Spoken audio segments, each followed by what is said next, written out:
Super loyal. Pagbalandra ni Nadine sa nobyo na kasama sa Paris.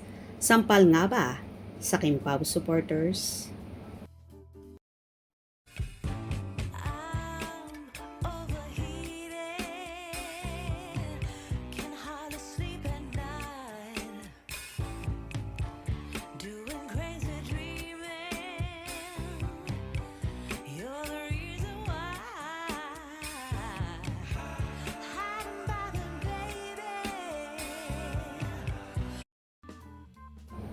Sinasamantala ni Nadine Lustre ang mga day off niya sa shooting ng pelikula niya with Paolo Avellino sa Paris, France, para makabanding ang boyfriend na si Christophe Barrio. Madalas nga raw ay nakikita ang dalawa na nagbabike sa Paris. Kaka-flex nga lang din ni Nadine sa TikTok ng pagha-hiking nila ni Chris sa Switzerland. Sweet-sweetan pa nga ang caption na ginamit ng actress sa nasabing SOCMED post. What's your favorite place? I don't have a favorite place. I have a favorite people. And whenever I am with my favorite people, that place becomes my favorite. Kapansin-pansin ang sunod-sunod nagpagpo-post ng actress sa SOCMED na mga ganap nila ni Chris sa Europe.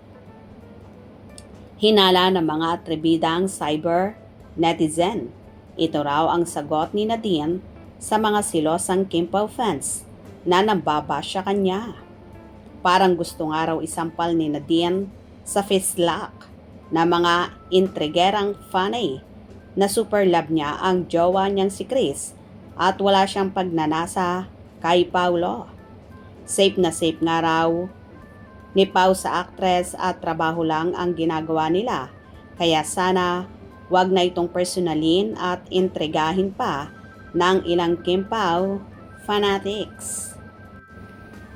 Tila ito na nga ang naging way ng actress para tigilan na siyang i-bash ng mga Kim Pao supporters na very loyal siya at love na love niya ang nobyong si Chris at wala sa isip niya na palitan pa ito. At never sumagi sa isip niya na taluhin pa si Paolo. Lalo't alam naman ni Nadine na may kimchi na ito at pinapaalam din niya sa lahat. Lalong higit sa buong Kim Pao Nation na tanging trabaho lang ang meron sila ng aktor at wala ng iba pa. Kaya sa mga ka-Kim Pao dyan, wag na tayong maging silosa at maging happy na lang tayo. I-support na rin ang project ni Nadine at Paolo dahil ang pagsasama nila ay craft nila yan bilang mga artista at trabaho lang talaga ang namamagitan sa kanila. Gets nyo ba? Kaya tigilan na ang pangbaba sa actress dahil pare-pareho silang happy sa kanilang mga kapartner. Kaya wag nang gawing big deal at gawa ng issue please. Hope you enjoyed. Please subscribe for more info.